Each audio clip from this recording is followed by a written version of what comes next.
லா லா லா லே லா லா லா லா லா லா லா லே லா லா லா. இன்னைக்கு நம்ம என்ன பண்ண போறோம்னு பார்த்தீங்கன்னா மட்டன் பெப்பர் ஃப்ரை. அதுக்கு தேவையான பொருளெல்லாம் என்னென்னு நான் இப்போ சொல்கிறேன். மட்டன் 300 கிராம், வெங்காயம் 2 நம்பர், தக்காளி 1 நம்பர், கொத்தமல்லி 1 கைப்பிடி அளவு, மிளகாத்தூள் 2 டீஸ்பூன், இஞ்சி பூண்டு 3 டீஸ்பூன், தேவையான அளவு உப்பு, மிளகுத்தூள் தேவையான அளவு. அதை இப்போ எப்படி செய்கிறதுன்னு பார்க்கலாம். நான் ஒரு குக்கர் வச்சுருக்கேன், அதில் கறி எடுத்து போடுறேன். அதிலே நம்ம பொடி பொடியாக அரிஞ்சு வச்சுருக்கேன் அந்த வெங்காயத்தையும் அதில் சேர்க்குறேன். நான் அது கூடவே அரிஞ்சு வச்சுருக்கேன் அந்த தக்காளியும் போடுறோம். கூடவே அதில் இஞ்சி பூண்டு பேஸ்ட்டையும் போடுறேன். அதுக்கு தேவையான அளவு உப்பையும் அதிலே போடுறேன்.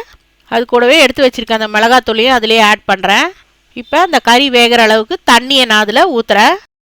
இப்போ அது எல்லாத்தையும் நான் கையாலேயே கலந்து விடுறேன். இப்போ இதை எடுத்து நம்ம அடுப்பில் வைக்கிறோம். இப்போ அது நல்லா சேர்ந்து எல்லாம் கொஞ்சம் கொதி வர அளவுக்கும் அதிலே வைக்கிறோம். இப்போ அது நல்லா கொதித்து வரட்டும். வந்த பிறகு குக்கரை மூடி போட்டு மூடி வைக்க போகிறோம். இப்போ குக்கரை மூடி வெயிட் போட்டாச்சு. ஒரு 3 விசில் வந்துருச்சு. இப்போ ஸ்டீம் அடங்கினோடனே நம்ம அதை மூடியை ஓப்பன் பண்ணுறோம்.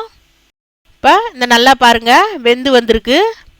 எல்லாம் ஒன்றா சேர்ந்து நல்லா வெந்து வந்திருக்கு. இப்போ இந்த அந்த கறியை அப்படியே எடுத்து வச்சுட்டு நம்ம ஒரு கடாயை வைக்கிறோம். அதில் தேவையான அளவு எண்ணெய் ஊற்றுறேன். நான் ஒரு 6 ஸ்பூன் அளவுக்கு நான் எண்ணெய் அதில் ஊற்றிருக்கேன் அந்த கடாயில். இப்போ அந்த வெந்து வந்திருக்க அந்த கறியை எடுத்து இதிலே நம்ம போடுறோம். எல்லா கறியையும் அதில் ஆட் பண்ணுறோம். இது மட்டன் பெப்பர் ஃப்ரைன்றதுனால கொஞ்சமான அளவு தான் மிளகாத்தூள் இதில் சேர்த்துருக்கோம். இதில் நிறைய நம்ம மிளகுத்தூள் தான் ஆட் பண்ண போகிறோம். இப்போ மட்டன் எல்லாத்தையும் கடாயில் சேர்த்தாச்சு. இப்போ இதில் போட்டேன் நல்லா இப்படி வதக்கி விடணும் எண்ணெயிலேயே.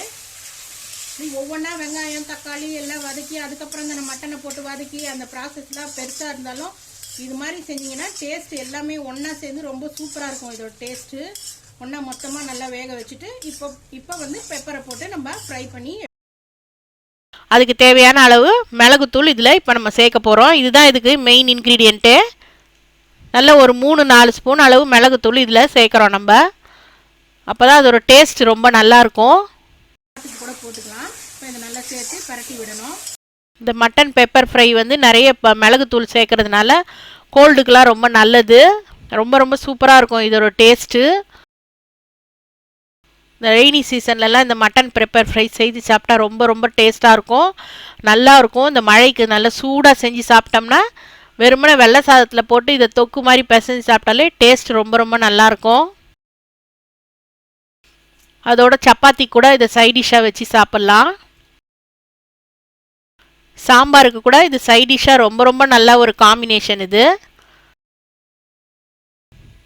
இப்போ லாஸ்ட்டாக இதில் கொத்தமல்லி நல்ல ஒரு கைப்பிடி அளவுக்கு எடுத்து வச்சுருந்தோம் இல்லைங்களா, அதை லாஸ்ட்டில் போட்டுட்டு நல்ல ஒரு பரட்டிட்டு இதை இறக்கி வச்சிட வேண்டியது தான். இப்போ நல்லா பரட்டி விடுறேன் பாருங்கள். அது மாதிரி நல்லா போட்டு கொத்தமல்லி நல்லா கறியோடு ஒன்று சேர்கிற அளவுக்கு நல்லா பரட்டி விட்டுருங்க. பாருங்கள், இப்போ இதை வேறு பாத்திரத்துக்கு ட்ரான்ஸ்ஃபர் பண்ணியாச்சு. இது எப்படி பார்க்கும்போதே எவ்வளோ ரொம்ப ஒரு கலர்ஃபுல்லாகவும் நல்லாவும் இருக்குது. இதை செஞ்சு நீங்களும் சாப்பிட்டு பாருங்கள். டேஸ்ட் அப்போ தான் எப்படி இருக்குதுன்னு உங்களுக்கு தெரியும்.